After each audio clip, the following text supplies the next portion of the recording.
Good afternoon, Colin here with Techout, and today I'm going to be talking about me switching from T-Mobile to Visible on my phone, Google Pixel 9 Pro, iPhone, all my devices.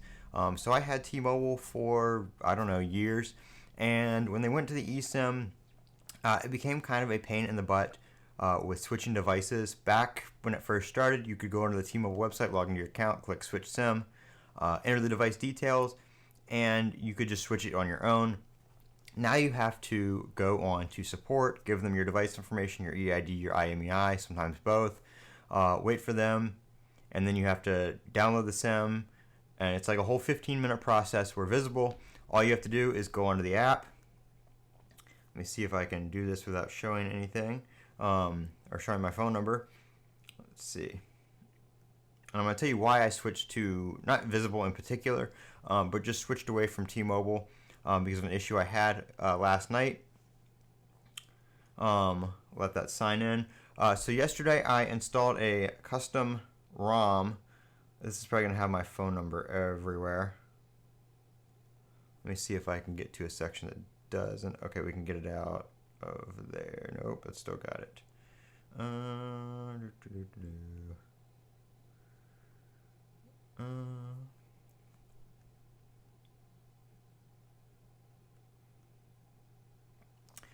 So I went to switch to my, I can't get anywhere without the phone number. Okay, here we go. So all you have to do to switch your eSIM, I don't know how well you guys can see that because of the camera. I'm just using my crappy Logitech webcam for this.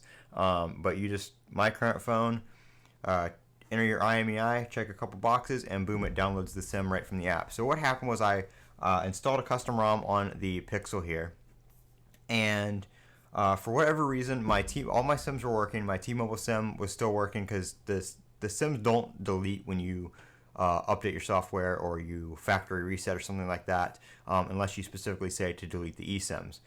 So the eSIMs are still on the phone, but for whatever reason, after I rebooted it, my T-Mobile SIM lost service, and I couldn't get it back. So I had to delete the SIM, and then I went on to T-Mobile. I was like, hey, I need to download this eSIM. And they're like, well, can you get a text on that phone number? I said no, because the eSIM's not installed on the phone. I don't really need to change the phone, though. I just need to re-download the eSIM. I'm not trying to make a change to the account. I'm literally trying to download the SIM again on the same phone that's already tied to the account. And they're like, well, we can't do that unless we can send you a one-time PIN. I was like, okay. So they're like, you're going to have to go to the store. I'm like, well, that's, a kind of a pain in the butt. And then I was like, if I have a installment billing on my account for some devices that I have or had in the past, and I didn't want to have to pay all those at once, so I'm like, if I just keep my watch line on here, can I port out the number? And they're like, yep, and we can set you up with a no service equipment installment. So if you don't have a line, you can still pay your installments without it being billed at one time. I do have the watch line with them. It's $12. My actual Apple Watch, though, is tied to my phone number with Visible because the Visible Plus plan has free Apple Watch. They say smartwatch, but you can't actually use a Galaxy Watch or any other watch with it. It's only Apple Watches, but it's free, so it's included with the plan. I have the Visible Plus plan with the 2-year promo price of $35, so it's $35 a month, and that's locked in for 2 years. Paid monthly, obviously, but it's locked in for the 2 years. So you can't beat that. It's Verizon. It's ultra wideband. Most places, I figured it works most places. Unlimited data on ultra wideband and 50 gigs of premium data on LTE and 5G, which gets deprioritized if it's congested, which doesn't happen that often, nor do I ever hit 50 gigs of usage. Plus, when you account for the most of that being on ultra wideband, you really don't hit 50 gigs of usage. So I switched to Visible for $35 a month because T-Mobile's eSIM switching is a pain in the butt, and it wasn't working yesterday, and it was really all just screwed up.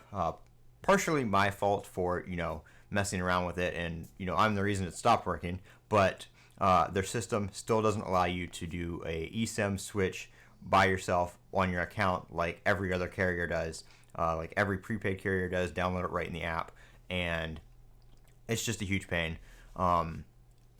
They really need to bring that back. It says they're adding security updates, which it's said that for like 2 years now, but it still doesn't work like I said. So I switched to Visible. There has been a link down in the description. It's like $20 off a month of Visible if you guys want to check that out. It's not sponsored. I pay for my own plan. I have no relationship with Visible other than paying for my plan. But that just gives me like I think $10 or $20 off a month when you guys use it. So put it down there. If anybody wants to try out Visible, you can get like the Visible Plus plan with unlimited hotspot, unlimited 5G wideband, all that kind of stuff on the Verizon network. I think for your first month it'd be like $10. If you do their free trial, you don't get the ultra wideband. And you don't get the fastest speeds. So if you want to try it, I do recommend using that link to actually trying it to see what the full potential is on the Visible Plus plan. I'm Colin with Techout. Don't forget to comment, rate, and subscribe. And as always, have a great day.